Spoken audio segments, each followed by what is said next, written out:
4 ते 5 शेंगा अशा प्रकारे सोलून त्यांना स्वच्छ धुवून घेतलं आहे. तसंच एक मध्यम आकाराचा कांदा, एक मध्यम आकाराचा टोमॅटो इथे चिरून घालते. आता इथे कुकरमध्ये मी 2 ग्लास इतकं पाणी घालून घेते. ते मी अर्धी चमची हळद आणि 1 चमचीभर इतकं मीठ घालते. मीठ आपण नंतर कमी जास्त करू शकतो, त्यामुळे थोडं कमीच घाला. आणि कुकरला झाकण लावून ह्याला 2 ते 3 शिट्या करून घेणार आहे. या ठिकाणी मी 3 शिट्या करून घेतल्यात आणि त्यातली हवा थोडी गेल्यानंतर मी हा कुकर खोलून घेते आणि अशा प्रकारे मी इथे थोडंसं हे चमच्याने फोडून घेते. थोडंसंच इथे मी असं स्मॅश करते आणि नंतर अशा प्रकारे पातेलं ठेवून त्याच्यावर चाळण ठेवून ते गाळून घेणार आहे. तुम्ही हे पूर्णतः थंड करून नंतर शेवग्याच्या शेंगा आणि टोमॅटो, कांदा हे सगळं मिक्सरमधनं एकदाच ग्राइंड करून घेऊ शकता.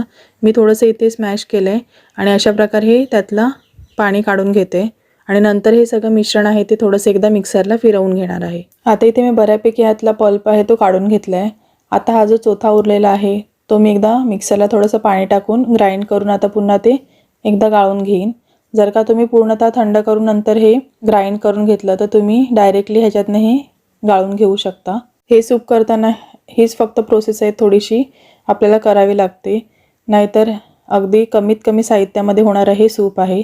आता हे जे मी पेस्ट करून घेतले ती देखील मी थोडीशी इथे ह्यातनं गाळून घेते. कारण आपल्याला शेवग्याचा चांगला जो गुणधर्म असतो तो कुठेही वाया घालू द्यायचा नाही आहे, त्यामुळे अशा प्रकारे त्यातला जो सगळा अर्क आहे तो आपल्याला काढून घ्यायचा आहे.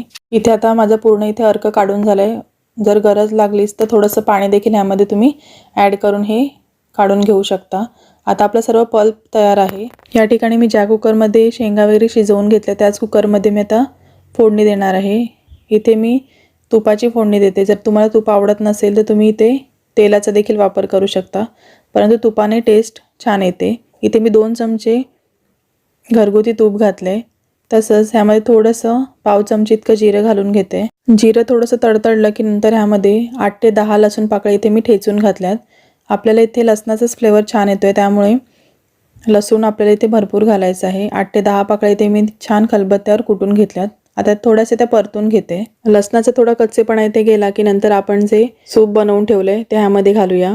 आता यामध्ये मी इथे पाव चमची इतकी काळी मिरीची पावडर घालते. तुम्हाला कसं थोडंसं तिखटपणा हवा आहे त्यानुसार तुम्ही थोडीफार कमी जास्त इथे पावडर करू शकता, किंवा काळी मिरी आखी कुटून टाकली तरी देखील चालेल. जास्तीचे मसाले आपल्याला ह्याच्यामध्ये घालायचे नाही आहेत. आता इथे मी थोडंसं गरम मसाला देखील घालते. तुम्हाला हवं तर तुम्ही स्किप देखील करू शकता. अगदी पाव चमची इतका मी इथे गरम मसाला घातलाय. आता थोडीशी मी इथे फ्रेश कोथिंबीर वरून चिरून घेतलेली आहे ती घालते. आता हे 4 ते 5 मिनिटासाठी छान उकळून द्यायचं आहे.